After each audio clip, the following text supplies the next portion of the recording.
Right, hello YouTube peeps. Not sure this is going to work because you're kind of balanced on my pocket, but let's have a go. Let's see what you can see. I'm yet to get my body mount sorted out. It's on the list to do this evening, but let's see if this works first. Sorry if it drops inside my pocket and you don't see anything. So hello YouTube family. Lovely to see you all. Ali the No Worries Ninja here. Please don't forget to subscribe if you haven't already. It means a lot to me. Much appreciated. I'm actually on the hunt for some carabiners that I think I dropped on my way to lunch today. So just having a look, see if I can find them. Let me just see what you can see a minute. Right, we're looking for some shiny metal carabiners, 5 of them in a row, I think, connected together in a sort of chain. They were on the armrest of my wheelchair. I stupidly left them unattached. So I just thought gravity would be enough for my arm on top, but it obviously wasn't. So somewhere between here and Spoons in Norton is where I think they are. So I'm going to retrace my steps and see what we can see.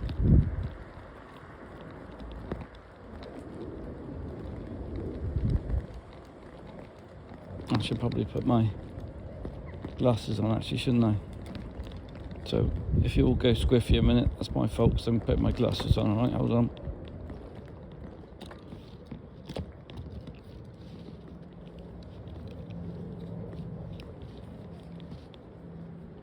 Right, there we are.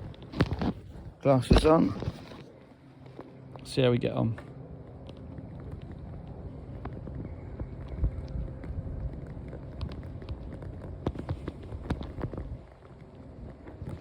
My electric wheelchair is limited, I think, to 5 kilometers an hour. Something like that.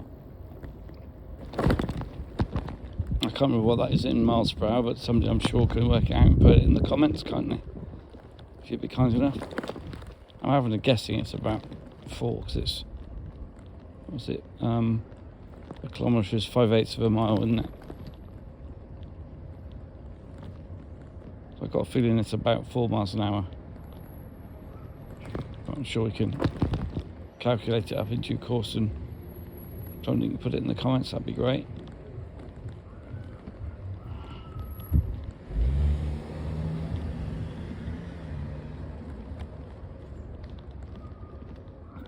Let me just double check what you can see. Hold on. I think you can see something, can't you? Oh, I've got to go exactly the way I went today, haven't I, this morning, to see if in case they're on the floor somewhere. I suppose you're seeing mainly sky at the moment, are you? Sorry about that. Let me adjust you a minute. Let's have a look.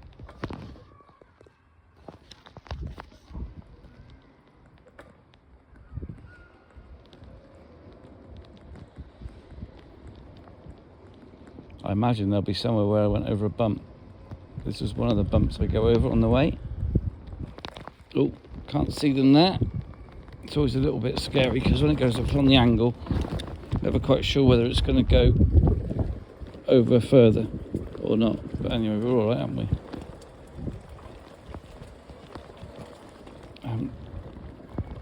Sort of know where I can and can't go, I think.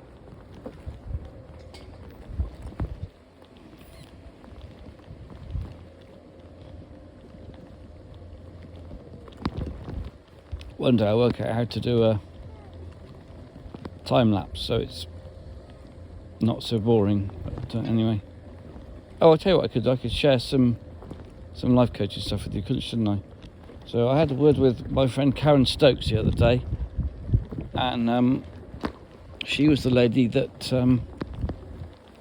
taught me quite a while ago now that I choose how I feel. If I've already mentioned this before, then there's no harm in hearing it again. But yeah, years ago I was struggling a bit because I had 2 lads. I've got 3 lads, as you know, and at the time one of them was doing A levels and the other was, and another one was, the middle one was the oldest one was doing A levels and the middle one was doing GCSEs at the time. because that just happens to be their relative ages. And I was getting on their cases because I didn't think they were working hard enough towards their exams, especially the older one, because he he had his dream university course ahead of him, and he had to get, I think it was AAB, to get onto the university course he wanted to do. So anyway, I was on his case because he wasn't working hard enough according to what I was seeing of him working anyway. And it just so happened that I had a one-to-one with this lady, Karen Stokes, after a BNI meeting one day on a Friday morning, and she was actually a hypnotherapist, or is a hypnotherapist. I think she still does it. I did have a conversation with her the other day to get permission to mention her on my channel, which she gave me, which was very sweet of her. And she reminded me that her catchphrase at the time, which was what she taught me, was choose the view that benefits you. And this comes back to, she said, how are things? I said, everything's fine except my boys are really making me angry.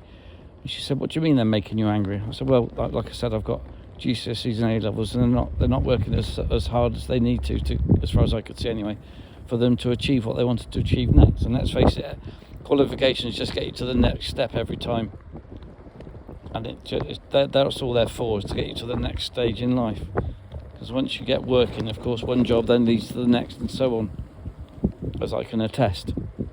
And anyway, so going back to the story, so we'd had this one-to-one, and she asked me how was life, and I said, well, my boys are making me angry because they're not working hard enough. And I was banging the table and said, they make me angry because they're not working hard enough.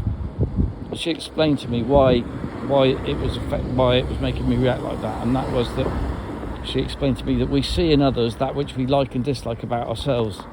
And of course, it's the dislike ones that push the buttons. And when I thought about that for a little while, I realised that actually that's what I had done. Because when I did, way back in my day, because I'm an old git, back in the day it was O-levels, of course, not GCSEs. And I hadn't done well enough in my O-levels to go straight on and do A-levels. I needed A-levels to go on to my next qualification I wanted to get, which was to do marine engineering.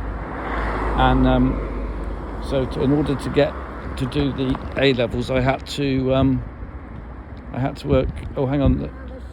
Okay. Yeah, I'm good, thank you. But I am recording a video, so I don't know if you want to be in it. No, don't. No, okay, then you. move to one side. That's one of my friends. That's the wife of another stroke survivor from the local stroke peer support group, whose name I'm afraid I can't remember.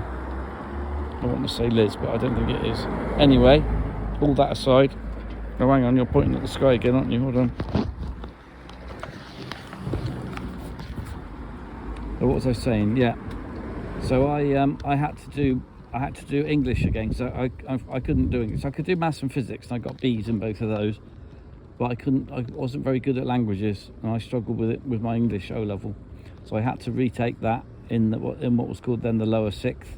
I don't know what year that is now, but that's when you're sort of 17, whatever year that is now.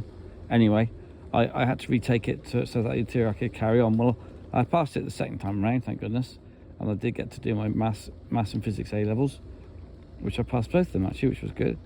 And that enabled me to go on and do my HND in marine engineering and become an engineering officer in the Merchant Navy, although I didn't do it for very long, for reasons that I may or may not explain on here one day. Doesn't really make much difference why. Anyway, all that aside, I'm supposed to be looking for these carabiners, aren't I? I haven't really been looking very hard, have I? I'll have to see. I'll try and keep my eyes open. It's all that concentrating and talking at the same time thing, isn't it? So they found it inside the multi what's it called? Multiplexing, is it? I don't know. Anyway, can't remember the word now. So yeah, so I was complaining, going back to Karen and her saying choose the view that benefits you. It was the case of me said they're making me angry, and she basically said to me, look, Alistair, you're an intelligent enough man, just think about it for 1 minute, and I want you to then tell me, are they making you angry or are you letting them make you angry? And 20 seconds into the minute, I kind of had this moment of revelation where I went, oh no, I'm letting them, aren't I? And it was at that point that she said, now Alistair, you may not know this yet because we're not taught it where we should be, But actually, we are in charge of how we feel. Nobody else makes us feel anything. We let them. And that was my life literally changed in a heartbeat that moment, because I realised that at that point then, right then, in that heartbeat, that I can choose how I feel. It doesn't matter what's going on around me or who says what to me, because it's up to me how I feel about things, not up to them. Obviously, people can make it easier or not for you to choose whatever you want to choose, especially if you want to choose happiness. People can make it easier or more difficult for you to choose happiness based on how they treat you and what they do and all the rest of it. And that's just a fact. How you then react to that person's way that person's treating you is up to you. And if you work on it when things are good, you can build up the mental muscles to be able to do it even when things aren't so good. So at that point in time, you see, I suddenly had the revelation or the understanding that I was able to choose how I felt. So do you know what I chose? I chose joy, because who wouldn't? I mean, you know, if you go through this life, we only get to do this once, as far as we know, at least with any memory anyway. And so I just chose joy. I decided, right, this is it, I'm going to choose joy now. So I did. And I was bouncing off the walls with joy, to the point where my wife at the time said to me, "You're going to have to stop this, Alistair, because people are going to think you're on drugs," right? So I was that happy and that joyful all the time, because I just chose joy. Because why not? Why wouldn't you?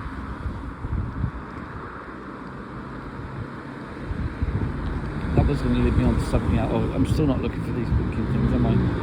I'll keep my eyes open. Right, we're going to cross the road now, so be careful, folks. Look both ways. Keep your eyes open. There we go. We're okay. Nothing coming. Right, so I'm still going to follow the route I took.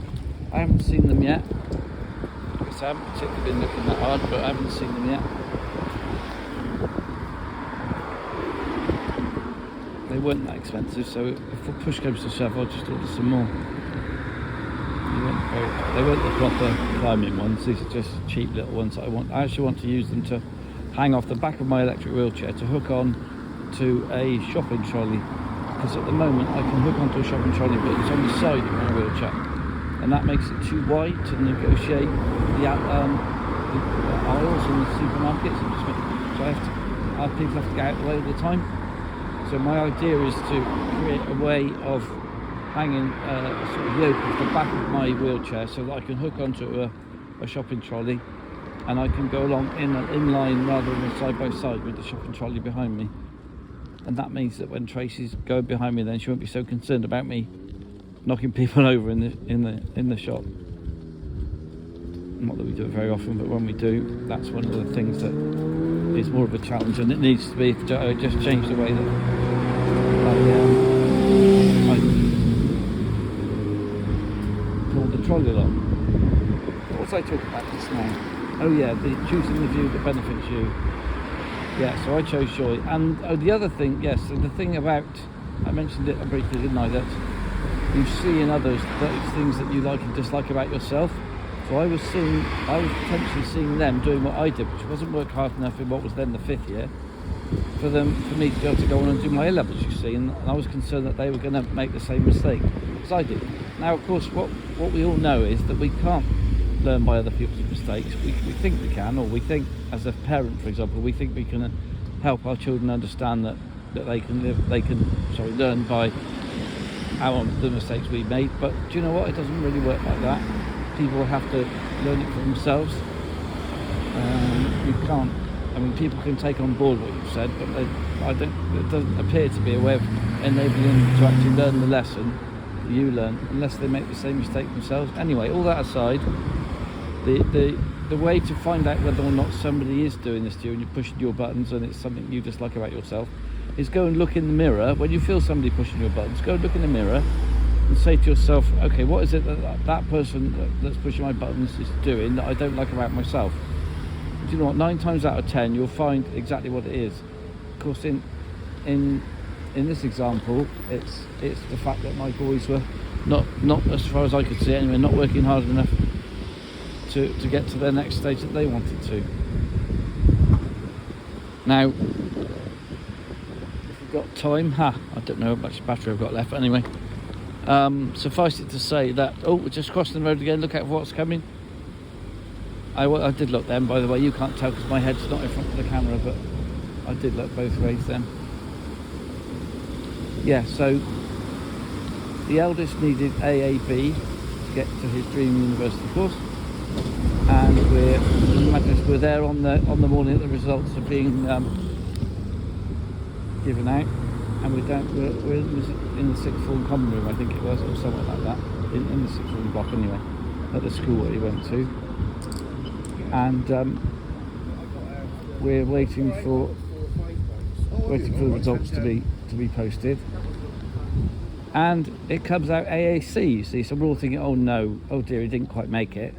But then one of the teachers very kindly, unfortunately I don't know their name, or I can't remember their name, very kindly went and checked what his actual marks were, and apparently he was very close to a B. So the C was I think it was something like 80% of the way towards a B.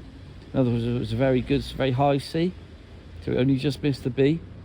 And the teacher's recommendation was that just ring the university and tell them that this is the case, because they may not have bothered to check.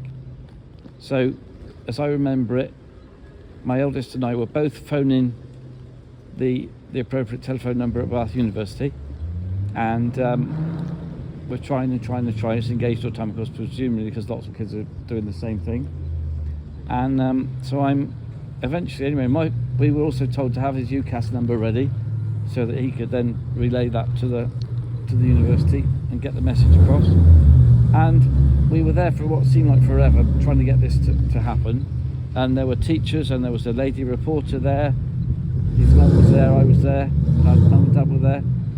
So dad and eldest son are on the phone trying to get hold of the university to make sure they understand it was a high C. And lo and behold, my phone gets through, and so I immediately hand the phone to my eldest, who then proceeds to talk to them and explain the situation. And momentarily, well, not momentarily, but a relatively short time later, he suddenly goes rigid. And of course, I don't know what to think at this point, nobody does. And then he finally comes clean and says, "I'm in, Dad, they've given me a place, I'm in." And so of course, I being the kind of emotion on the sleep kind of guy that I am, immediately burst into tears with joy. And I didn't finish off the story from before, did I? The story from before was that on the day that I learned that I choose how I feel, and the fact that there's this looking in the mirror thing, we were going down to Sidmouth to see my parents, and my eldest was driving. Whether he was still learning or whether he passed his test, I can't remember. But anyway, he was driving, and on the way down I decided to explain to them what I'd learnt that morning about looking in the mirror and seeing in him what I saw, what I didn't like about myself, and that I didn't work hard enough. Anyway, at the point where I said to him and his younger brother, who was sitting in the back with his mum, and I can't remember if the very youngest was there then. He might have been, but he would have been tiny if he was. I explained to him what I'd learned, and that it was a case of, I was seeing in them that what I was concerned about them not working hard enough. And at that point, my eldest said to me, "Dad, I think I've got this. I am going to do it anyway." So of course anyway, we'll get to that in a minute. We get back to, no, I better finish the bit about he got in. So he got in. So I burst into tears, of course, with joy. The lady reporter burst into tears. Can't remember what his mum did. Anyway, we were all very, very happy. Anyway, let's put it that way, because he'd got into this dream course. We were, like I said, we were all very, very happy. The lady reporter burst into tears. I can't remember whether any of the teachers did, but anyway, he got in to do the course he wanted to, and that was really, really good. But to finish off the previous story about having learnt that I choose how I feel. Oh dear, big bump there. Let's just go back. We're going to go this way for a change and go up onto the greenway. It's really nice up there.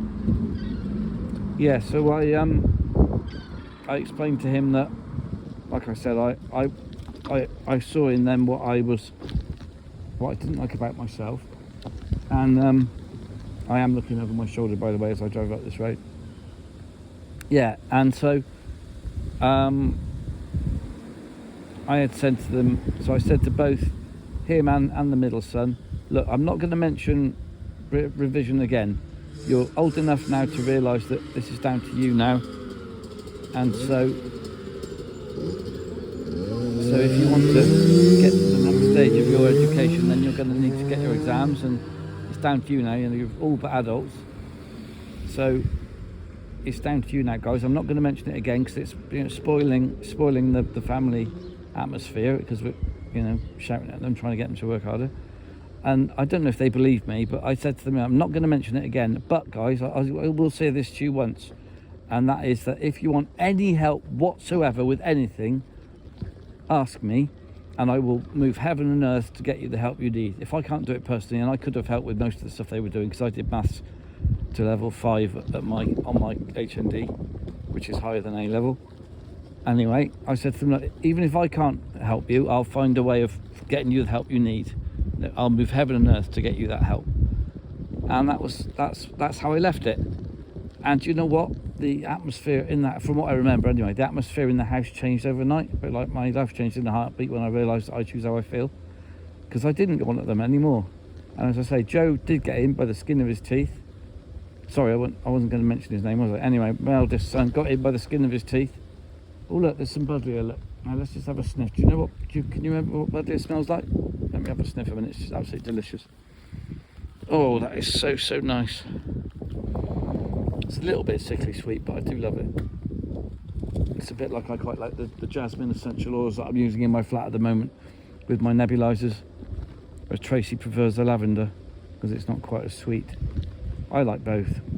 At the moment, I think I'm jasmine in the lounge and lavender in the bedroom because it helps me sleep as well. Anyway, I'm waffling, not now. Let's be just. Is the video still running? Yes, it is. Okay. And yeah, so my eldest got in, did his course, worked very hard at uni, got himself, I think he got himself a 2-1, so he did pretty good, pretty well. And then got himself a pretty decent job that has actually taken him quite a long way around the world a few times, just for the record. So it is worth it, guys.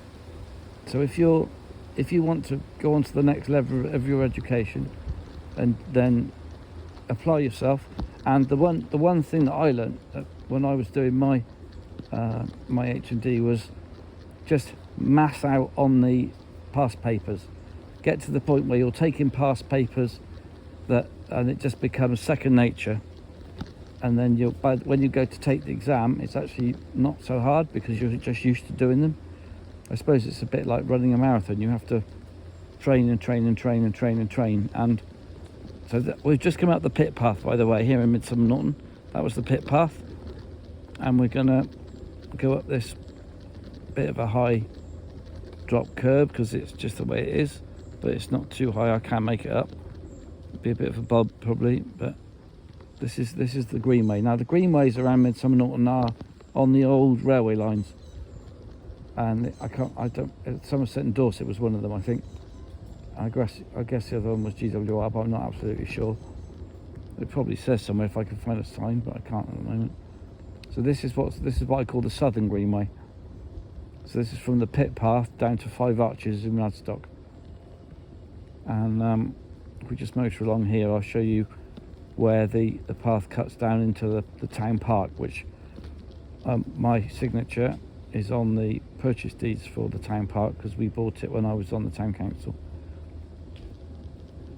And I can't remember if I've shown it to you or not before, but anyway, this is the southern side of it, and I'm going to be campaigning soon to raise the money to improve the paths so that I can actually drive down through it and back up from it from here, because at the moment the paths that are in there are gravel paths. They're not good enough, they're not safe for me to drive. In fact, I had a slight accident in my last wheelchair there because the gravel was too thick and slippy, and I made the mistake of trying to go up there when I shouldn't have done, and ended up driving off the path. But if a little bit more thought had been put into the design of the path, it would have been absolutely fine, but unfortunately it wasn't. But like I say, I'm going to put that right eventually, and I'm trusting that the Europe Foundation will be able to help with that one day if necessary, if we can't get funding somewhere else. So yeah, this is the Southern Greenway, which goes from the pit path in Midsummer Norton to Five Arches on the way to Radstock. And it's a rather nice afternoon at the moment. I'm sure you can see bits of blue sky amongst the clouds up there. Now I have got my waterproof blanket in case I want to cover my legs up in case we get a little shower. Looks like it's been a shower relatively recently here anyway. And I've got my my hat as well that I've treated so it can withstand the moisture if I need it. In fact, I'll show you the hat, shall I? There's the hat, my sort of walkabout Australian walk. It is actually this is a South African one, I think. A proper, I think, is it Rogue? Let me see if I can find them. It's got a name on it somewhere. Where is it? Yeah, there it is. It's a proper Rogue one. The original, there you go, handcrafted. And although I've got my headphones on at the moment because I was going to listen to something while I was driving around, but then I remembered that I was going to do this video as well, so I'm not listening to anything at the moment. Although I'm probably, if I tried hard enough, I could probably figure out how to do both at the same time. But right now, I wouldn't be able to give as much chat as I. Hang on, is that actually still running? Yes, it is. Good. I wouldn't be able to do the chat as well if I was listening to something as well. So I'm not listening to anything. I'm giving you my full attention, which, by the way, is another good trait, another life tip. So it's not a hack. It's just a tip about how to get the best out of life and get the best out of people. And that is when you are in the conversation with somebody, pay them 110% attention. In other words, actively listen to what they've got to say. Don't passively listen. Actively listen, and don't spend the whole time thinking, "Oh, what am I going to say next?" Don't even go there. Concentrate on what they're saying in depth all the time. Right, we're going to go down this little path on the left here, because this goes down to the path that comes up from the town park. One day I trust I can go down here and we'll be able to go down the path right into the town park, right into Midsummer Norton. But right now I can't risk it.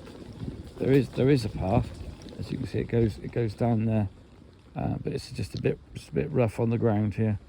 In fact, I'm not going to go any further because it sort of gets a bit rough. Oh shoot! It's all a bit rough and tumbling, a bit lumpy bumpy, and it all gets a bit scary when the wheelchair starts to rock about. So I'm not going to go any further that way. We're going to go back the way we came and go down to Five Arches.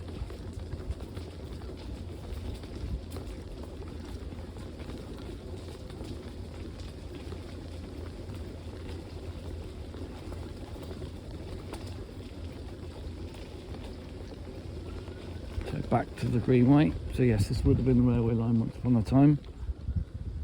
I think the station is it's a heritage site now, and it's being looked after and maintained by volunteers, and it's Midsummer Norton South, I think the station's called, and it's you can ride the trains there. I've done it. They've even got a ramp for wheelchairs. I did it a long time ago now, probably time I did it again.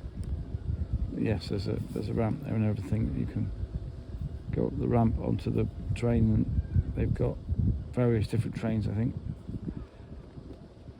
I don't think the steam trains run very often, but when they do and the wind's in the right direction, you can hear the whistles blowing from my block of flats, actually. So yes, so this is the I think this is the old Somerset and Dorset line down here. And if anybody wants to correct me, I'm quite happy for you to do so. From Midsummer Norton south towards Radstock, and we are on the sort of raised, I guess it would be where is it? what would it be? We're just on a halfway up a hill that they've cut. You know, they've cut the level access. Not level access. Sorry, they've cut the route for the railway on down. Good afternoon. Hello. Hi there. Hello. Hi there. So I probably should have asked me if they mind being on YouTube, but given that we didn't get any names and they were too far away to be got any detail on them, I don't imagine it will be an issue.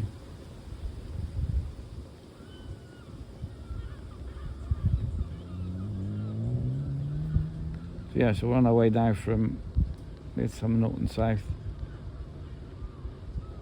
which is actually the greenway, the path comes up past the Midsummer Norton Nature Reserve, across Silver Street, and straight onto the greenway just below Midsummer Norton South Station. There's a pelican crossing across the road. I didn't go that way today, but I'll go that way another day if you like, and we'll go up through the nature reserve, and you can see the scarily steep path that I go up sometimes. I have to really steel myself to. I know that it's safe because it's not that steep, but it's still a little bit scary when you go up something really quite steep, and you know it's going to be all right, but you still have to sort of steel yourself, if you know what I mean by that. You have to prepare yourself mentally for the challenge that is, you know, is safe. Really, I suppose it's a bit like going on a roller coaster for the first time. You know it's pretty much safe, or even an aeroplane, going in an aeroplane.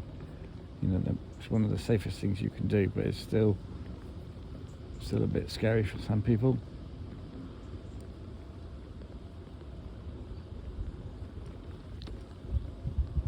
My middle son got good enough qualifications to do what he wanted to do as well, by the way, just in case you wondered.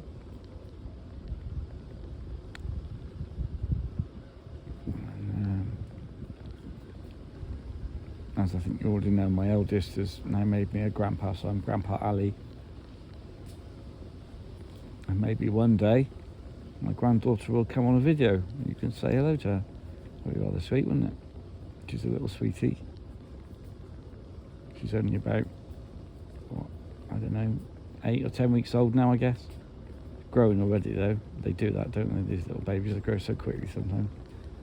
Don't see them for a few days, and the next thing you know, they're much bigger than you remember them.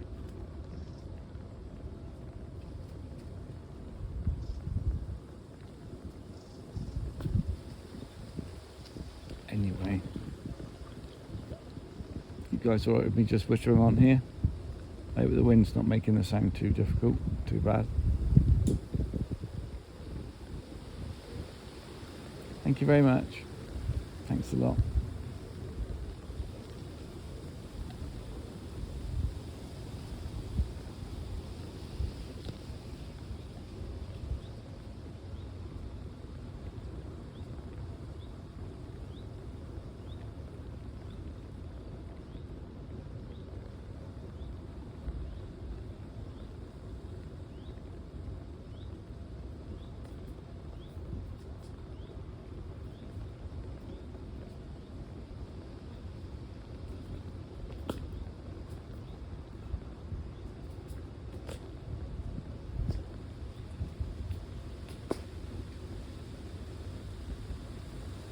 Struggling a bit with the hand that's affected by the carpal tunnel, which is, I don't know if you probably can't see it from there, but it's down.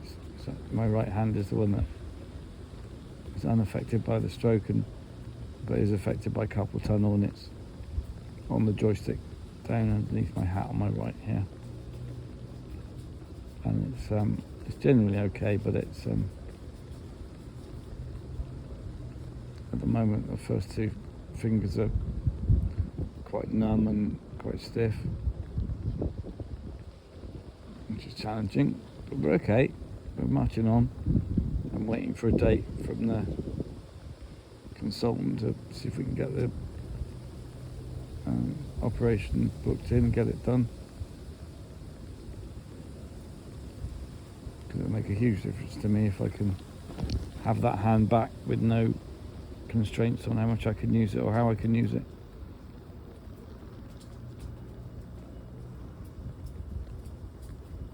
Anybody worked out what 5 kilometers an hour is yet?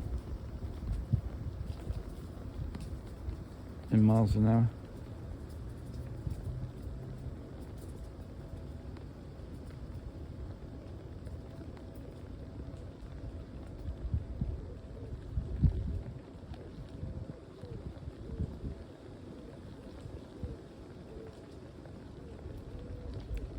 Trying to do the mental maths, see if I can do it in my head, but concentrating driving this and doing maths at the same time is not particularly conducive to safety, so I'm not going to bother.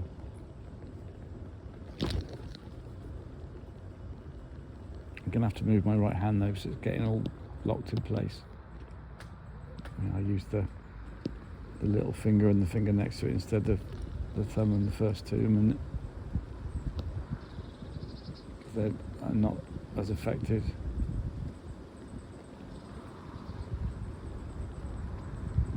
So we're just coming down this slope here now. Back in the day, there was a bridge here, which is where I guess it got its name 5 Arches from. There was a bridge here back in the day, is my understanding, and I can just about remember the bridge before they took it down. It meant that there was a major kink in the road, and when they took the bridge down, they got rid of the kink and made it a straighter road. Anyway, here we go. So this is now 5 Arches, and so if we stop at the Pelican Crossing and then the rest of it. Over here on the right, you can't see, sorry. And then you can just about make out the red and green light over the road for the pedestrian and cyclists. And you can actually see the traffic light as well is just going red now, so that should mean the other one should go. We might even get a beep, I can't remember. Yeah, there we go. So we're clear to go, so that's good.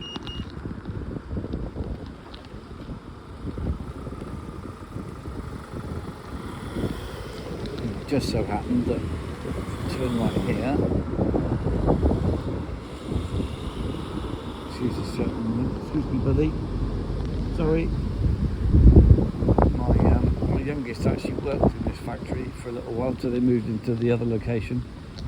So, but I haven't discussed with him at any length, but I don't imagine he was very chuffed about, because this factory unit is about probably 10 or 15 minutes from where he lives.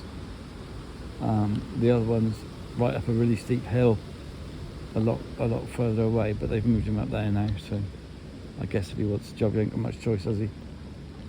Yeah, this is where my youngest was working for a while. He works for the same company now, but just in a different location. Anyway, that's not really important, is it? So we've just... Oh, no. Oh, mind the bumps. We're now heading... So we've just come off the bottom of the Southern Greenway, the eastern end of the Southern Greenway, and we are making our way to the Northern Greenway. We're not quite on the furthest eastern end. There is more. You'll see in a minute when we get there. There's more of this greenway to the east, towards Radstock. Towards there's a kids' play park through a railway bridge under a railway bridge. We can see on the right here. If I just zoom you around to the right, I know you can't quite see it. We'll go and have a look, shall we? See what we can see. I used to come cycling down here with my youngest when he was still cycling. He unfortunately had a bit of a bad experience with they've got some, what we used to call the tumps, of mounds of earth and things to cycle up and down over the top, bit sort of motocrossy, that sort of thing. Hello. And oh, there's the bridge. I don't know if you can see it yet. Yeah, there were some tumps that we used to cycle over, and unfortunately he had a bad experience because there was one of them had part of it eaten away, presumably by the rain or whatever. So as he went over the top of it, his front wheel got stuck and he kept flying over the top, and he wouldn't ever go on them again. Bless him. It's a shame, because I used to have huge amounts of fun going over on them. Well, I just need to have to go on my own then. Never mind, that's all right. I used to do a lot of cycling before I had my stroke. Used to love it. One way of keeping fit. And actually, I used to cycle down here. Hiya, mate. I used to cycle down here most days actually if I got the chance, because at the other end of this greenway to the west is very close to where I used to live pre-stroke, and the Tumps are over on the right now, just the other side of it. There's a road over, is it? Is that one? That's one of the arches, yeah. So the Tumps are to the right of this bridge now. Can't really see them, so I can't go there in my wheelchair because it's too bumpy. I can't drive over the grass.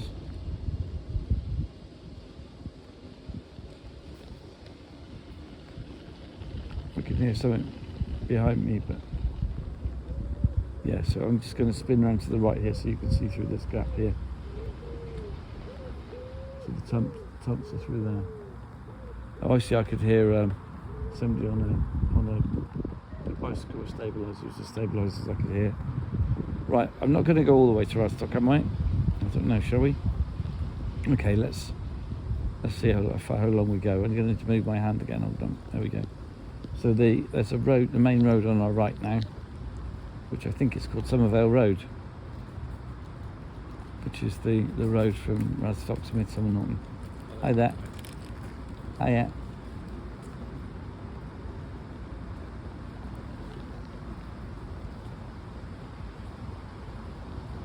Yeah, so I used to cycle down here most days, like I said, when it was dry.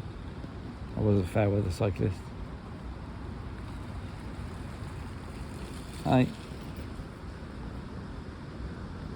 Where did he come from now? Did we just see him come out of the bushes? Oh, there, down that path there, okay. Is that the way of this gentleman? Hi. Oh, he came through there, did he? No. I'm going to be careful, aren't I? Because I just noticed I was driving off to the left then and I wasn't paying attention. I don't know if you can hear the traffic on our right now. That's the main road, as I said.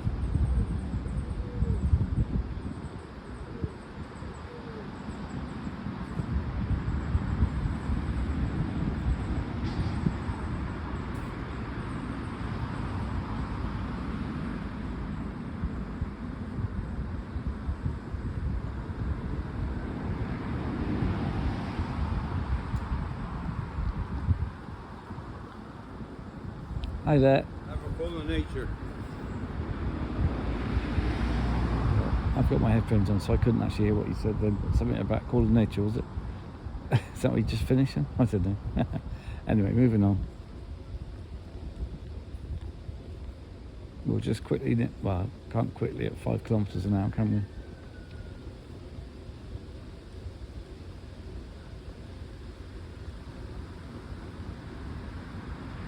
So is it times by 5 divided by 8?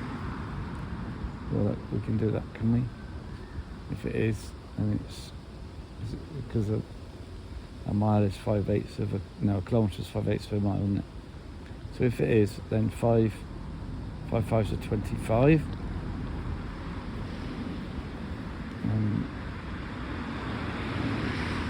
8s into 25. Is that 3 8s into 24? Only 3 miles an hour. We're going. Maybe I've got it wrong now. Maybe it's not 4.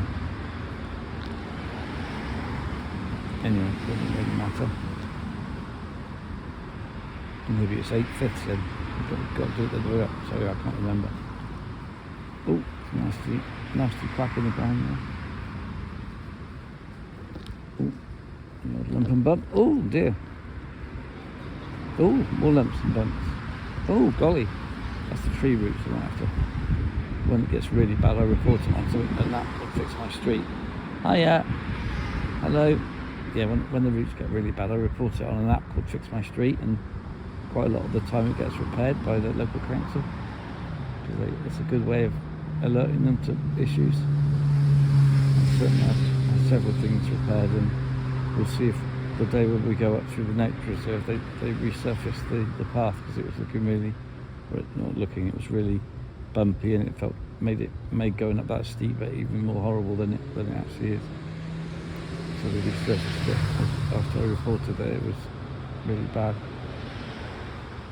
I'm chuffed I've been able to improve the paths and things for people. It's not just for me, of course. And some of the bars that are there to stop the cyclists racing along the footpaths. The first ones they put in near where I used to live before, the bars were too close to get my the original electric wheelchair through. So I reported it, and the first one I reported they did within a week. Can you believe that? Because it affected people in buggies as well, parents with kids in buggies as well. So they got it sorted really, really quickly. Hey. Yeah, so this is, I can't remember the name of the park, but we're nearly in Radstock now.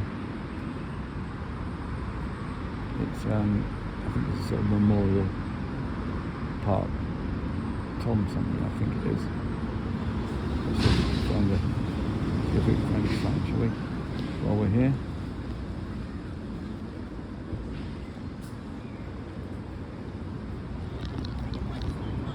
And actually, I've just remembered that there was a bit of damaged ground here that I reported that I need to check if they've actually done the work. Tom, I want to say Tom Houghton, but I could be wrong.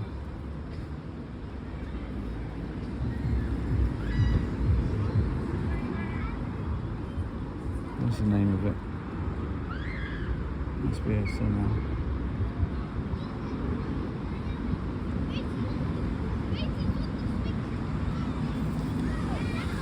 It's this path here on the left. That one was really badly affected by roots. I don't know if they've made that better. There used to be a different play item here on this patch here. But my youngest son used to have great fun and back in the day. No, sorry, I can't find the name of the park, can I? I wonder where that is. Can't see a sign. Oh, that's really sweet. Thank you so much. That's really kind. Thank you very much indeed. That's really kind. Thank you. Right. Now then, can we find a sign?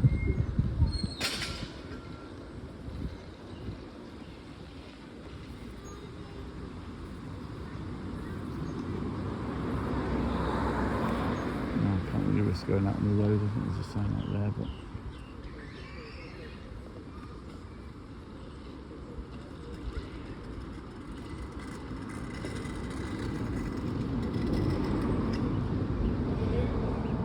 No, can't remember. Apparently they're going to replace, there's an accessible toilet in that block that I can use if I need to. But this area here is going to be one of these some sort of changing rooms type toilet, which is going to be a much bigger accessible toilet with hoist and everything in them. So that'll be useful for other people who need that much care and attention. I'm lucky enough to be able to get on and off the toilet on my own now after, I think it took me, as I say, about 18 months it took me before I could actually use the toilet safely on my own. But I did get there on my own.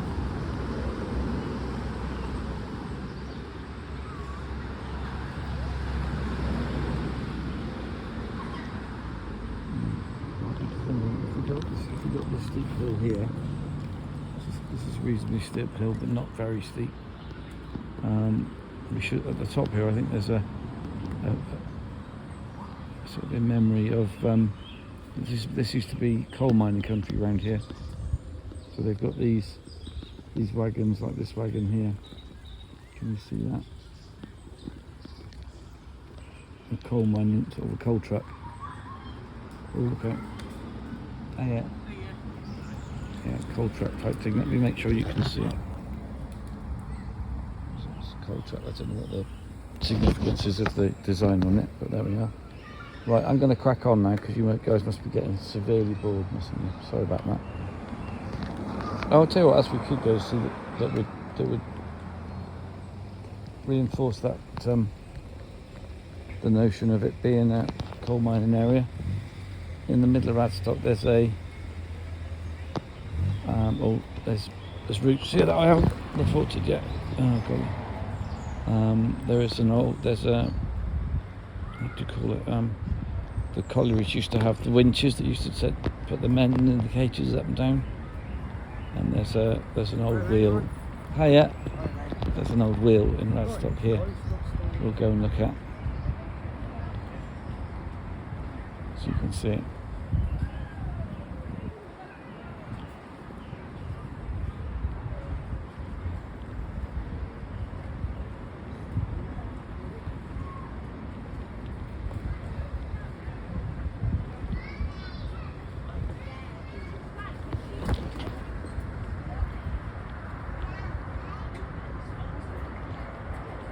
So like I keep saying, if everybody who'd watched one of my videos subscribed, I'd easily have 1,000 subscribers by now. So if you haven't subscribed yet, please could you? I'd be really grateful. It makes a massive difference once you get to 1,000 subscribers, and I'm only on, 200 and something now. So please subscribe. Become one of my YouTube family. That'd be really kind. Now then, as a child, I can remember we used to go to Croyd Bay on holiday in Devon. I think that's where it is anyway.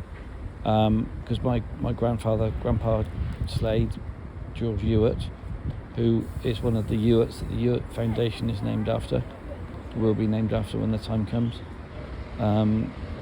He had a caravan down in Croyd Bay, and we were able to use that for holidays every now and then.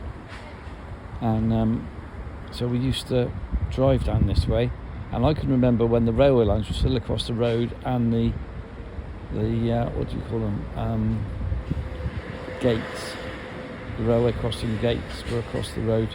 I could still picture them now, because the hill coming down from our left as we arrive, there's the wheel. Can you see that? I imagine you can see that already.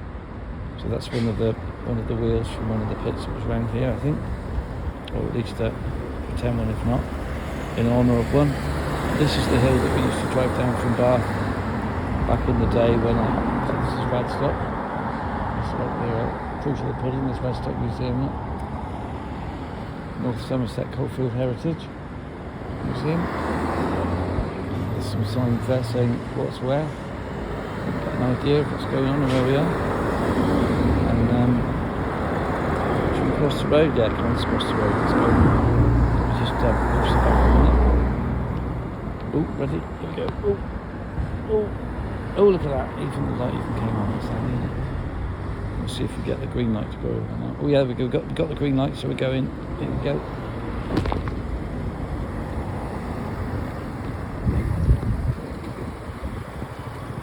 Let's do it again. Pushing the buttons now then. I can't see the pedestrian lights here for some reason.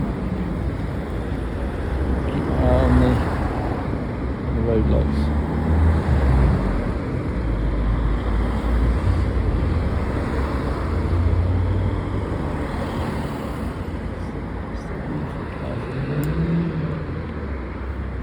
Somebody's cheating. Oh, hang on. There's a.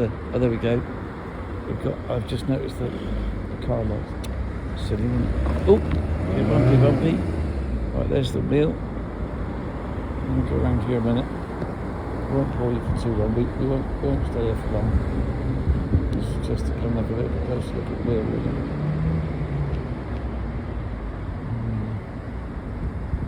Don't want to point to that the sun out the door. So if I go around this way, there's entrance to the museum over there. We won't go in there yet today. Maybe we could do that another day. We'll see. I'll come around here and give you a closer look at the wheel anyway. So here's the wheel. There's a silhouette of a minus.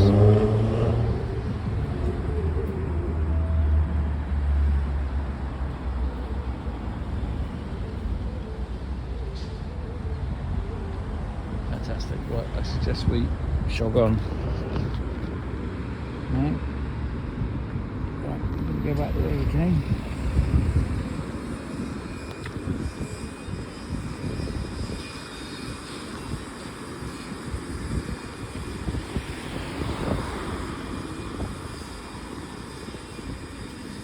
This, like I said, this is where the railway line used to cross the road, and I can remember coming this way as a small child, on the way to Croyd to go to the caravan holidays. And somewhere there's some Super 8 video of my grandpa painting the caravan on one of the holidays. An amazing man. Really, really lovely guy.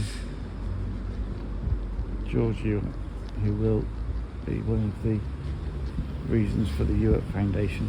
I'm going to create a charitable foundation when the time comes.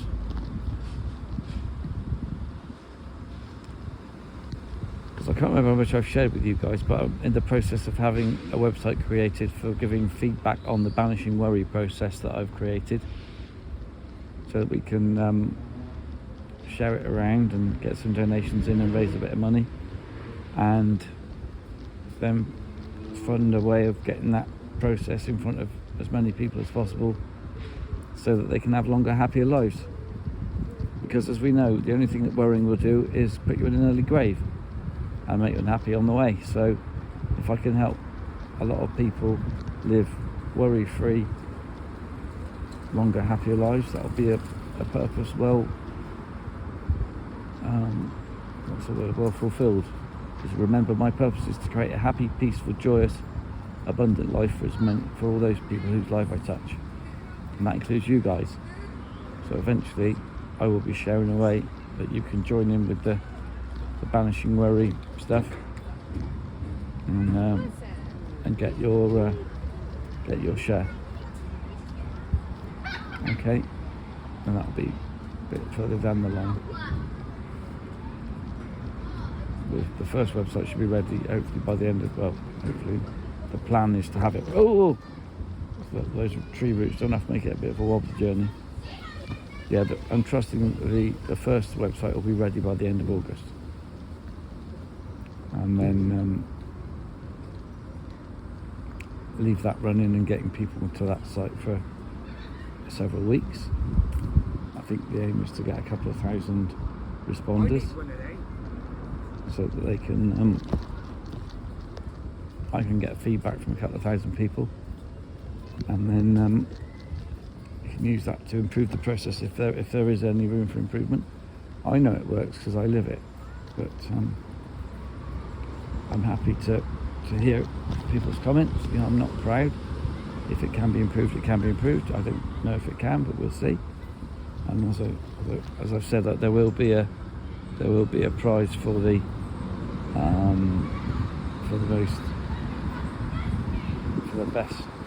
best bit of feedback that I get from somebody who learns the process and gives me feedback. There will be a prize for the person who gives me the best piece of feedback, and there will be a random prize draw as well from other people. And I think I can share with you now that the random prize draw will be for £1,000, and the best piece of feedback is a separate £500 that I'm offering for the best piece of feedback as judged by me.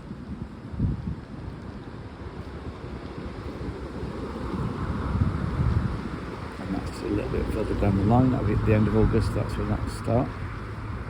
As I say, the aim is to get a couple of thousand people to run the process.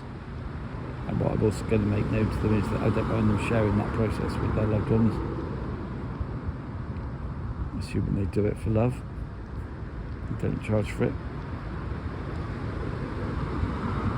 And of course they'll have the benefit of that knowledge of that process for the rest of their lives, so they'll never need to worry again.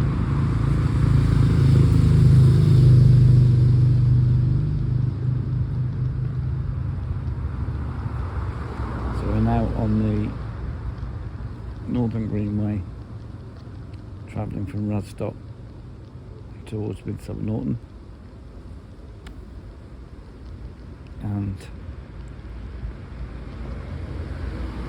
we should see the bridge again in a minute.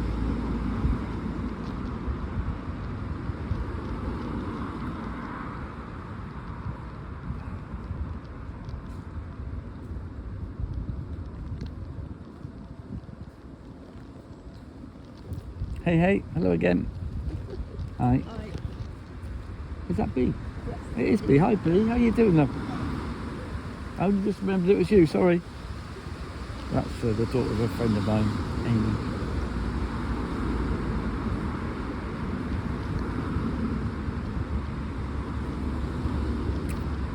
Yeah, I didn't realise that was her the first time down. But there we are. I got it right a second. Oh, that's nice, isn't it?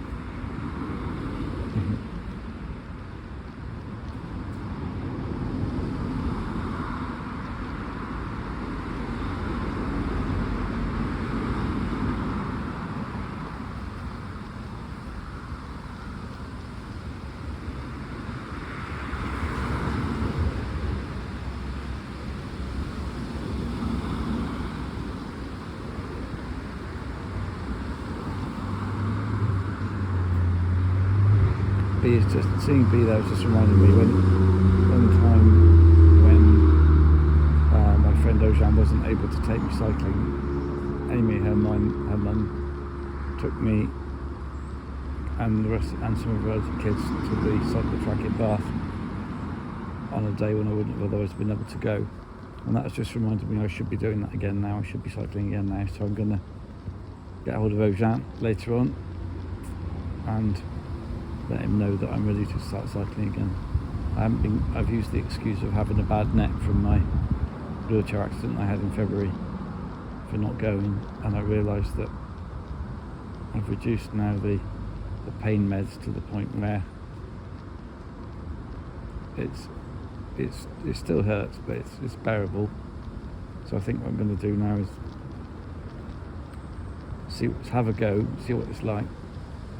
Have another cycle, have another go, and we can go from there. It'll be quite nice to get back on the trike. One of these days I'm going to get my own, because I currently either borrow my friend Richard or use one of the ones from the Wheels for All team.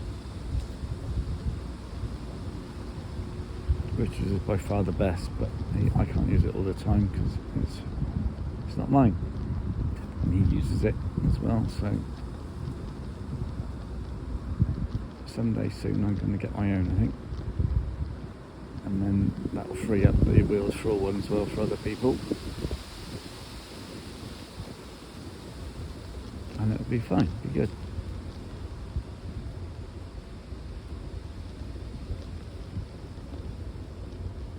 Here we are, back onto the archway. I once abseiled off one of these arches when I used to help out with a couple of scouts at one point, and we did an abseiling session here. Probably cubs actually. It's when my two eldest were in cubs, so that's how long ago it was. No, you don't know, do you? But anyway, that was quite a long time ago now. And he being me, of course, I wanted to have a go as well because I used to love climbing and abseiling when I was younger. And as you may have gathered, I'm a little bit of a show-off if I get the chance. And I actually did a face-forwards abseil off the bridge, and that's quite. If you've ever done that before, that's quite an interesting feeling. Because normally you abseil facing up the cliff or up the wall that you're going down. If you really want a different experience, you can do it face forwards. Now you have to be a little bit careful because climbing belts aren't designed to be held from the back, but you can do it if you know what you're doing. And I jokingly said to the guy who was taking it as I went off the first time facing the normal way, "Oh, I meant to face forwards," and he went, "Then come back up and you can do it," because he thought I was just being, just bragging. And I wasn't actually going to do it. So once all the kids had had their turns, I then said, "Right, come on, have you got time for me to come down forwards?" And he said, "Yeah, come on then." So I went up and he put the rope around the back, and I stood on the edge. And you hold the hand you hold the rope that's through the figure of 8 descender in one hand out to your side, because the figure of 8's on your back at this point, and you Right, we're just passing the turning that we came up earlier on. Should we have a quick look? That's the turning we came up earlier on. We're not going to go that way. We're going to carry straight on. I'm going to go all the way back to my flat, I think. Anyway, what was I saying? Oh yeah, so I went back up, holding the rope in my right hand, facing forwards at the edge of the bridge, and I released my grip on the rope enough to start leaning forwards, and I leaned forwards over the edge and walked down the wall in front of me. Of course, at some point you end up just hanging, because that's the way it is, because it was we were over the arch, so we actually went into free space. So at that point I'm hanging in a climbing belt, looking at the floor, controlling my descent with the rope in my right hand that was just going along my arm and into the figure of 8 on my back. I never really did find out what my boys thought, whether they were proud to saying to their mates, hey, that's my dad doing that, or whether it was, oh damn, my dad's showing off again, dozy muppet. Anyway, I don't know what they thought really. Maybe one day they'll see this and they'll let me know, I don't know. All too late to worry about it now, and to be honest, I wasn't too worried then either, because I was happy to be the centre of attention. That's why I was in all the school plays I was in. I loved every minute of it. Gilbert and Sullivan was Tim Smith, I think, was the guy that used to do I think it was Smith. He used to do the school plays when I was at school, Beach and Cliff in Bath in the 80s. And Jenny Wheels was there as well. I imagine I'm trying to think, would they still be alive? I said they might just be still alive, I suppose. My mum and dad are still alive, aren't they? So yeah, they'd be quite old, but yeah.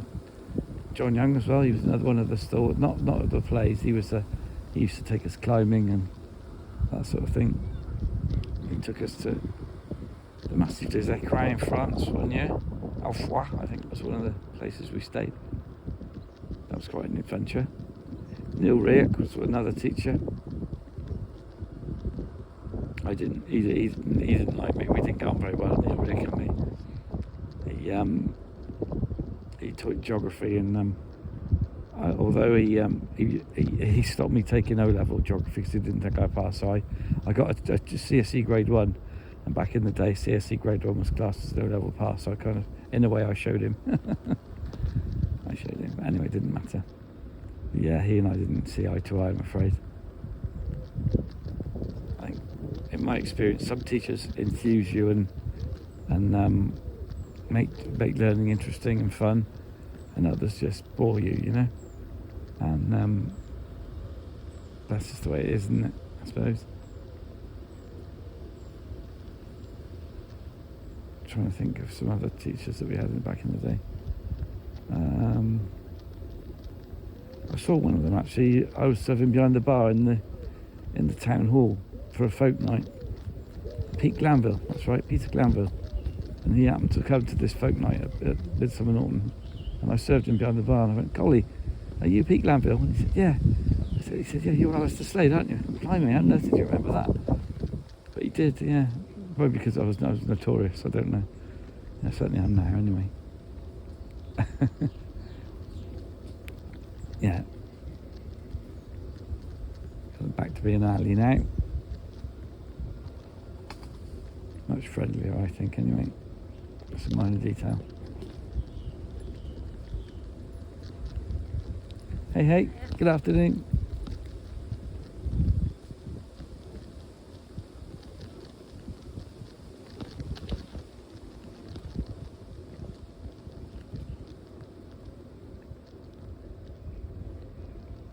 I'm sorry if that sun's really bright. I will try and get the chest mount sorted out so you're facing more forwards in the future.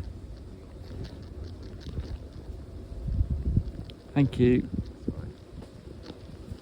Just get around these. Hi there.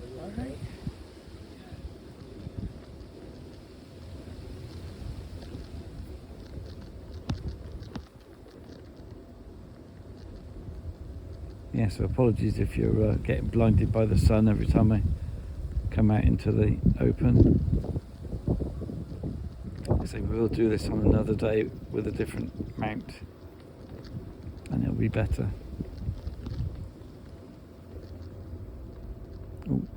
See that pigeon flying away from us then. Right, just moving my hand again. Hand's getting locked up. So let's just think. Where do we get to? So yeah, you choose how you feel. Remember that. You are in charge of how you feel. And for ages I used to say to choose happiness, because there are certain people who don't want to feel happiness. And I used to have an ongoing argument, an ongoing discussion with a, well, I won't name her, but the mother of my goddaughter. And for those who know me, don't know what I'm talking about. This lady and I used to say, just choose happiness. And of course, not everybody wants to choose happiness. What happens if I don't want to choose happiness? She used to say, well, it's your choice, So I then changed it to, you choose how you feel, choose wisely, and that was always my WhatsApp status for ages. You choose how you feel, choose wisely. And I think that's probably where I'm at still now. It is up to you how you choose to feel. Nobody makes you feel anything. You choose to let them if it's negative. Now, obviously, if people are intent on making it hard for you to choose happiness, then that is something that you do need to overcome. And I'm going to share with you now my wallowing in happiness process, okay? And this is to help you get over times when somebody said something that has grated on you or anything like that. Oh, colleague, I hope you can hear through the wind. Anyway, wallowing in happiness. So if I've not mentioned this before, I will now. Wallowing in happiness is, as soon as you feel a negative vibration taking over you, or you being taken over by a negative feeling, transport yourself in your mind to the happiest moment in your life. Now that might be the day you got married. It might be a really nice holiday you went on. It might be a childhood memory. It might be a grown-up memory. Who knows? For me, one of them is the birth of my middle son, which was the first one I was actually at. I've also got memories of my first son, but first being put in my arms, my oldest son being put in my arms after he came out the hard way through the sunroof, a bit like I did. Anyway, don't want to go into too much of that detail, do we? Suffice it to say that wallowing in happiness is, as soon as you feel yourself any negative feelings or your vibration dropping, go to that happiest memory that you've got, go straight to it and relive it in, I'm going to use, it's a strange phrase, but relive it in excruciating detail, okay? So go into it in as much detail as you can go into, and that includes smells, sensations, touch, taste, anything like that, whatever it might be. And so for example, it could just be a really, really, really nice holiday you once went on, in which case you can relive the whole thing again by going to your memory and imagining going up into the loft and getting out your suitcases, if that's what you had to do, getting them out the wardrobe wherever they were, getting the suitcases out. Always more better. Getting the suitcases out, packing the suitcases, putting them in the car, or leaving them by the front door ready to put them in the car, whatever it might, whatever the memory was. Relive it in excruciating detail, so you can feel. This is a repair I had done. You see these stripes on the ground here? That was a repair I had done for root damage to the greenway here in Binton Norton, where I highlighted that it needed doing, and they did it. Yeah, like I said, just pick that really, really happy memory and then relive it. And then reliving it, you'll raise your vibration. You'll get an endorphin rush, and everything will feel better. And if you want to calm yourself in a way to get to that point, you can also take 5 deep breaths. Just stop, close your eyes and take 5 massive deep breaths, slow ones, in through the nose and out through the mouth. I remind Tracy of this every time she gets a little bit in need of it. Just stop what you're doing, close your eyes, deep breath in through your nose as far as you can, just pack the air in, really, really, really deep breath through the nose, and then breathe out through the mouth, just through slightly pursed lips, so you can feel it going out. let the air, then let it go right out, right out, and then do it again. Breathe in again through the nose, all the way in. Force it, almost imagine yourself stretching your lungs more and more, absolutely to the point where you can't get any more air in, and then breathe it all out again. Do that 5 times, and you'll find that by the end of those 5 deep breaths, your whole physiology will have changed. It's a proven medical fact that it does change the physiology of the body. So here we are. We're now approaching the Greenway pedestrian bridge over what I think is known as Station Road in Welton. And yeah, here we go up the slope. Hi guys. Hello. And yes, this is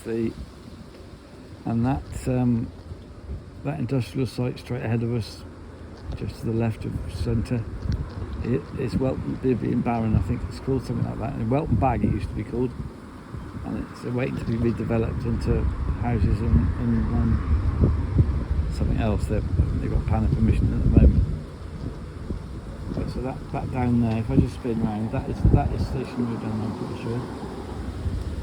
And that Station Road there, that goes off at the top left there, up that road is the old Stones Cross pub. It's closed now. It had a slightly dodgy reputation for a while. This threshold here between the bridge and the path, that was a really bad dip there, and I reported that as well. They redid that, which was good of them, because it's a lot smoother transition now than it was. And this turning down to our right now, I'll just show you and then I'll turn back again.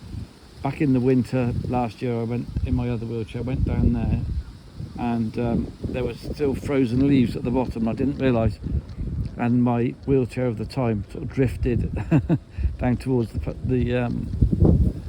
road, and I felt that was a slightly scary moment. Luckily it gripped again. I sort of steered it round and it gripped again before it got to the edge of the curb, and I managed to steer along the pavement to a safe crossing place rather. So here we are. We're on the this is on the western side from the Station Road pedestrian bridge on the Northern Greenway in Midsummer Norton, and we're just coming along. And in a minute, what we're going to do is we're going to cut down a path and go over the Wellow Brook. Oh, if we don't knock these people off their cycles first. Hey, thank you very much. Thank you. Hi. Yeah, there's some nasty root damage along here that I reported, but they haven't done anything about it, so I don't think they thought it was bad enough. There we are. Hey. Hi there. Hi guys. Thank you very much. Thank you.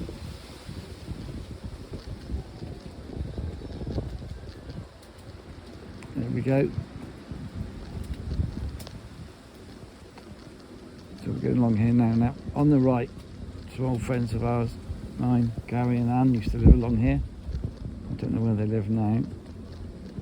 I saw Gary not far away from here actually, not long ago. He's been through the walls a bit as well, if you don't mind me saying.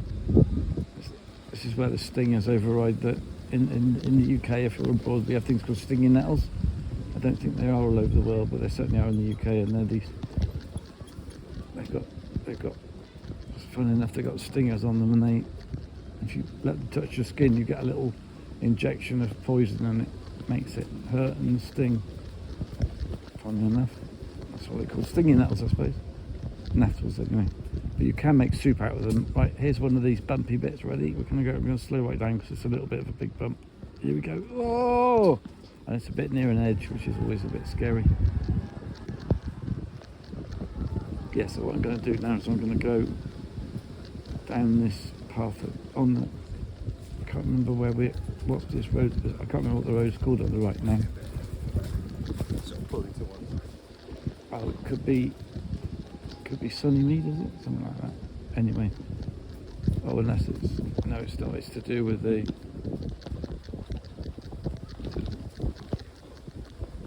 Wellow Brook walk is down there somewhere, isn't it? So I'm going to go down down this way now. And the Wellow Brick is at the bottom of here. Oh, here we go. Mine is people. Oh, thank you. Is that enough room? Yeah, that's plenty of room. Thank you very much. You're welcome.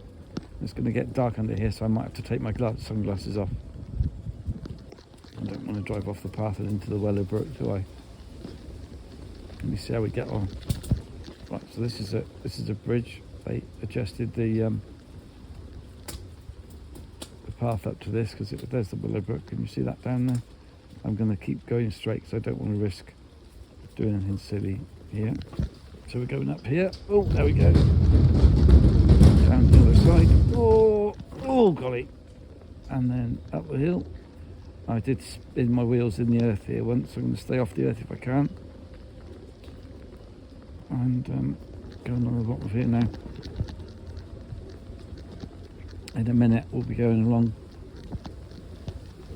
somewhere near the bottom of Clevedon Road, which means something to some people I know. I won't explain why on here, no need. So yeah, Wellow Brook's on the right of us now, down in those trees. Oh, it looks like there's a bit of some trees in the path there. Well, I'll come back down this way another day, and if that's still there, I'll report that as well. But here, this is that route. If you go up there, then you can go back to the high street.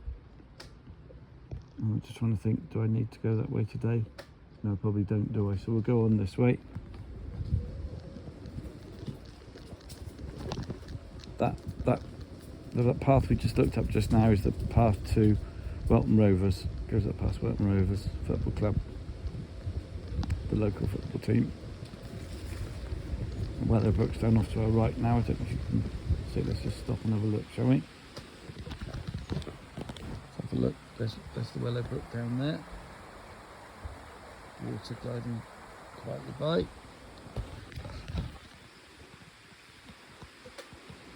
I'm going to carry on to, in a minute we'll be going to, I think it's called Vivian Avenue.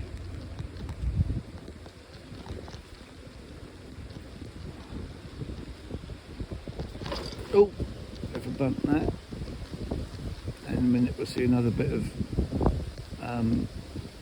tarmac that I had replaced. This bit here, this pad here, all this was redone down here because it was terribly root infested by these trees on the right, and I nearly got thrown into the wall one day.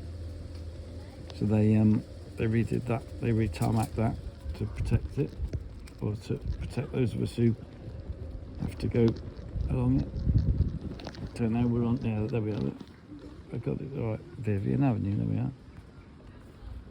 So I'm going to go along the road here because it's more convenient than on the pavement. I've got my lights on anyway, so people should be able to see me.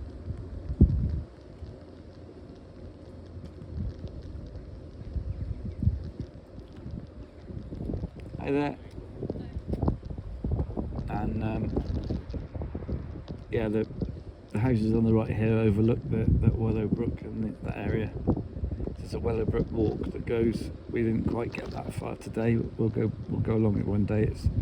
It was recently re-gravelled, but unfortunately they didn't do a particularly good job of it. But there we are.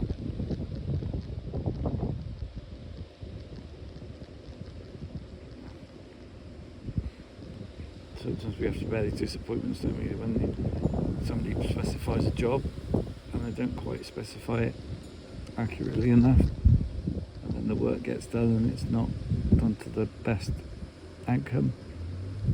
People don't say, but it's done to specification. Well, who decided the specification? Because whoever didn't specify it properly. But anyway, we won't worry about that now. And sorry if it's really windy.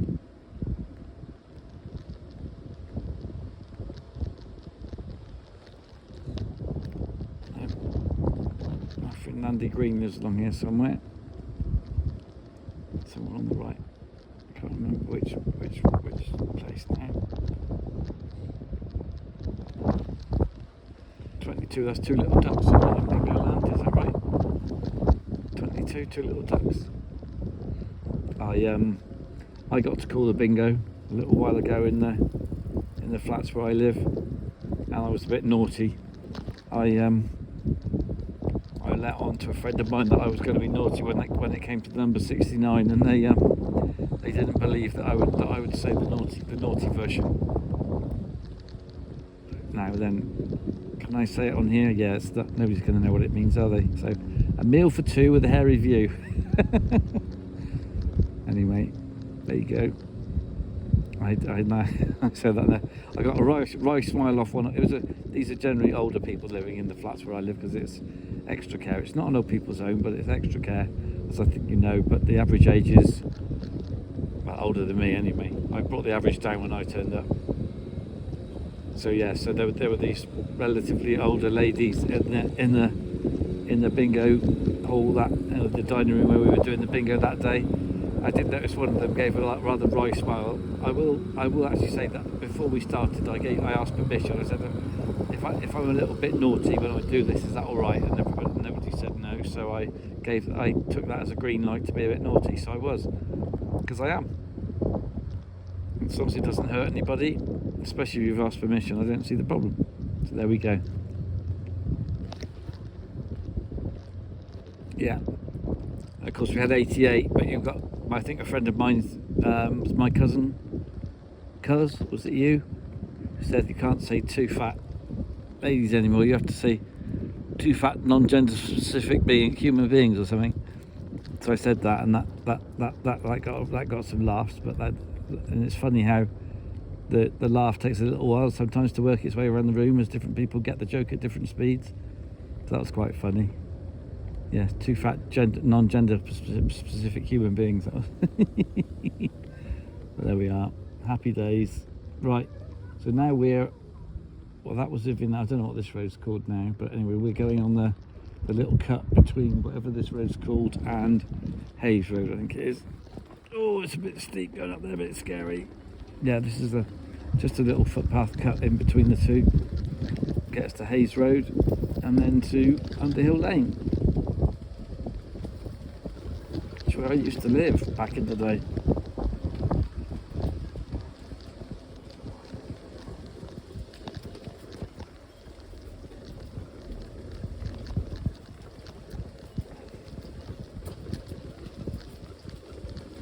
And they recently, the people who moved into the house where I used to live recently trimmed back the front garden, should we say. Trimmed being a very economical use of words, because they absolutely flattened it. Oh, look out, bumpy path coming up, ready? Here we go. Oh, golly, bone shakers. Anyway, there we go. Right, we made it past the bone shakers without driving into the walls. That's always a bonus. And here we go, we're going to come out to, I think this is Hayes Road now, which is a kind of one side of the triangle link from the end of Underhill Lane to North Road in Midsummer Norton. Oh! That's North Mead Close over there, look. And then along here are some bars that I got changed because I couldn't get through them on my old wheelchair. Much to the annoyance of my ex, because she used to live here in her childhood, and they used to be ordinary round green bars in the past, and apparently they had significance for her from her past. So she was quite annoyed with me, I think, that I got them changed, because they took away the old bars that had character. Rather than moving them so they could stay, they removed the old green bars and they put in these more modern equivalents. So I think she was quite cross with me that I wiped out a slice of her childhood in one fell swoop just by needing to have the bars moved because I couldn't get through on my wheelchair. Anyway, I'm sure she's forgiven me by now. Doesn't matter if she has or hasn't. We're still friends, which is nice. I'm really pleased we're still friends. I trust we always will be. And we've got three great lads between us anyway, so we'll always have that connection. Although I do know that my current girlfriend does struggle with me mentioning the fact that I'm still friends with my ex. But she's not lucky enough to be in that position with her ex. So whether she's a bit jealous of me, I don't know. Anyway, she knows she's got my support no matter what. So that's nice. I trust that's nice for her anyway.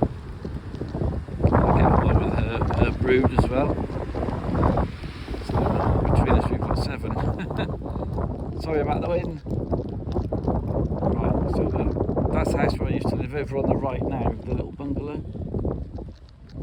And that front garden has got no height in it now, where it used to have trees of varying different heights. But anyway, always needed doing, so it's been done now. Your mother-in-law is down there on the right, which meant that the two eldest got to see their grandpa more than they would have done had we not moved here, because we lived about 6 or 7 miles away before we moved here, and the two eldest got to see their grandpa more than we would have done had we stayed where we were, which was good, because he did go on a bit early. He went on too young, but there we go. History now. It's one of those things. He's still there to help us if we need him. I know that. Same with my grandpa and grandma. They've both gone on, but when I need their help, I just close my eyes and ask, and they're generally there for me, as far as I can tell, which is really lovely. Hence the Ewart Charitable Foundation as well. Yeah, happy days. Looking forward to setting that up. That'll be good fun. Trusting that things will go the way that I plan them to, and start making a difference, even more of a difference to the world, fulfilling my purpose in more ways than I could ever have dreamt possible before.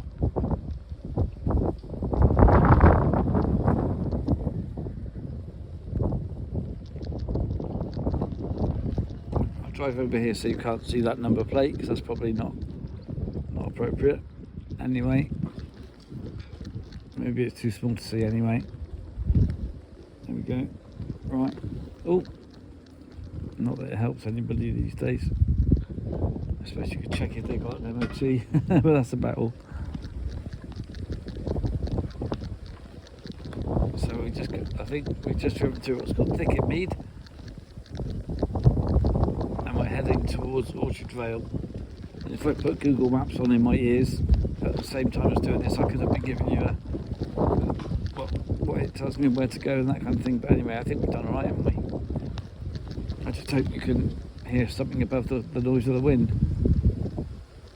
And it is just natural air. It's a wind of other sorts, which is what crossed my mind when I said the wind just now. That'll make Tracy smile. It's just what you eat, love. It's not your fault. Not that anybody will ever have watched to this point anyway. It's far too long and boring, isn't it? Oh, look out.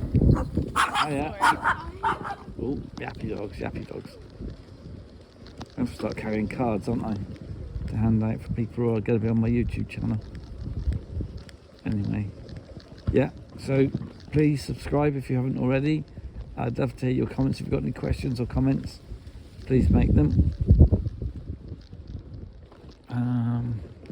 Constructive comments are always nice, of course, or questions, any of those. And I'm going to add to my ongoing to-do list that I need to check the comments, because I know that that's important for building a YouTube family. And what I'll do is I'll get back to my flat in a minute, and then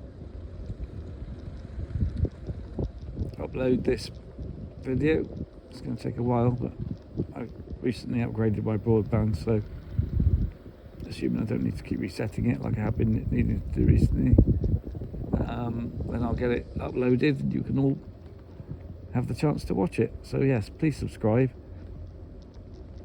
become one of the family, and soon, like I say, by the end of August you'll be able to go to the feedback website that I'm commissioning and have a go at the process, give you some feedback, and you might win that £1,000 or the £500 for the best piece of feedback. Okay, so thanks again for being here, being part of the family. I always fancied being on YouTube, but I didn't know how or when I was going to do it, and here I am doing the No Worries Ninja thing, which is lovely. Creating a happy, peaceful, joyous, abundant life for anyone whose life I touch. Remember, that's my purpose. and that's what I'm now living, and I love the fact that I'm living it. Oh dear, it's fun today when it's not so windy, don't I? Sorry guys.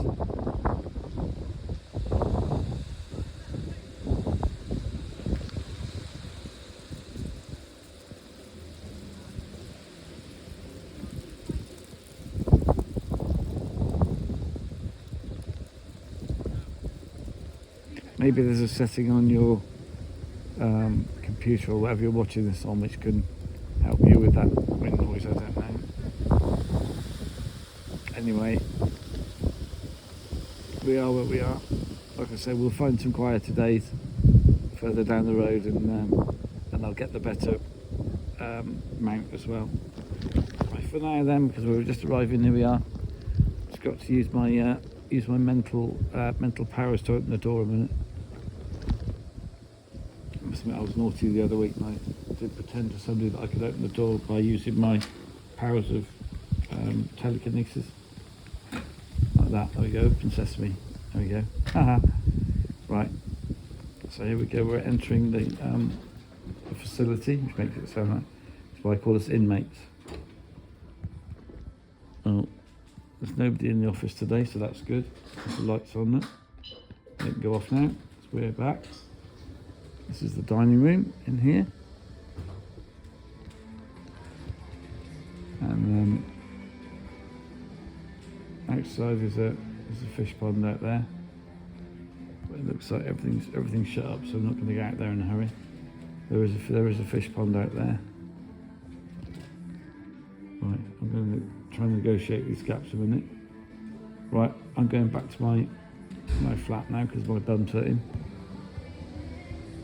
Change chairs. Oh, there we go. Happy days.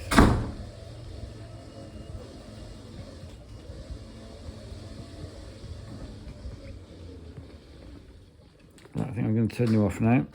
Okay.